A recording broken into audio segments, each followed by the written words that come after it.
The heat hit me before the wheels even stopped rolling. 43 degrees Celsius, 110 in the shade, if there was any shade left. Las Vegas shimmered ahead of me like a mirage pretending to be a city. I'd seen the videos, the headlines, the rumors that Vegas was dying. But nothing, and I mean nothing, prepares you for seeing it in person. I stepped out of the airport, and the first thing I noticed was the silence. Not total silence Vegas always hums, but the kind that sits between sounds. A strange, empty pause where crowds used to be. My taxi driver said he'd been waiting an hour for a fare. A few years ago, he said, it was 5 minutes. Everyone's broke or scared of the heat, he said, then laughed like he'd already accepted both. As we drove toward the Strip, the famous skyline glowed against the desert dusk. But up close, the illusion started to crack. Billboards flickered and half the lights were out. I was here 10 years ago when the sidewalks were electric, alive. Now it felt like walking through an afterimage. The casinos still smiled, but the eyes were gone. I started walking the Strip at sunset, what's supposed to be the golden hour, when the city turns from real to dream. But the dream is wearing thin. Tourists moved like they were sleepwalking, taking pictures instead of breaths. A busker played his guitar in front of an empty bar. He looked up at me and said, "Used to be you couldn't even hear yourself think out here." I asked him why he stayed.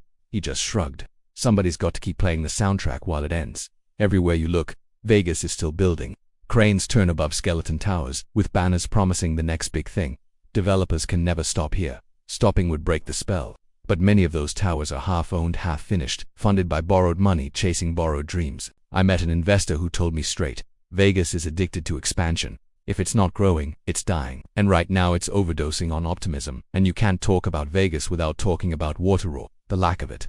Lake Mead once glittered like a promise. Now it's a scar. The bathtub ring, those white mineral lines marking how far the water has fallen, climbs higher each year. Engineers say the city recycles almost everything, but you can't recycle what never arrives. The Colorado River is drying up faster than anyone predicted. One hydrologist told me, we have 2 decades left. Maybe less if the summers keep breaking records. Every drop of water that keeps these fountains dancing is borrowed from tomorrow. Outside the tourist bubble, the real city looks tired. In a diner off Tropicana Avenue, I met Maria, a waitress who's lived here since the 90s. She told me her rent had doubled, but her shifts had been cut in half. Vegas used to be for dreamers, she said, now it's for survivors. She pointed at a couple filming their pancakes for a TikTok video. They don't even eat the food, they just post it and leave. She wasn't angry, just numb. And that numbness, I realized, is the real epidemic here. By noon the next day, the asphalt shimmered like boiling water. The entire city runs on refrigeration. Without air conditioning, Vegas dies in hours. And every degree hotter means more power, more emissions, more here-to-perfect feedback loop. It's not just a heat wave anymore, it's a system. Vegas is both the cause and the consequence. I sat down with a casino manager who agreed to talk off camera. He said the numbers still look good on paper, but occupancy is propped up by promotions, and profits are hiding behind loans. We're selling nostalgia, he said. People want to believe this place is still magic. He looked out the window at the empty tables. It's not magic anymore, it's maintenance. At midnight, I stood on a pedestrian bridge overlooking the Strip from up there. The lights still look eternal. But when you zoom in, you see the truth. Half the windows are dark. Escalators are frozen to save power. Ads are looping to no one. Vegas is performing to an empty theater, and the actors can't leave the stage.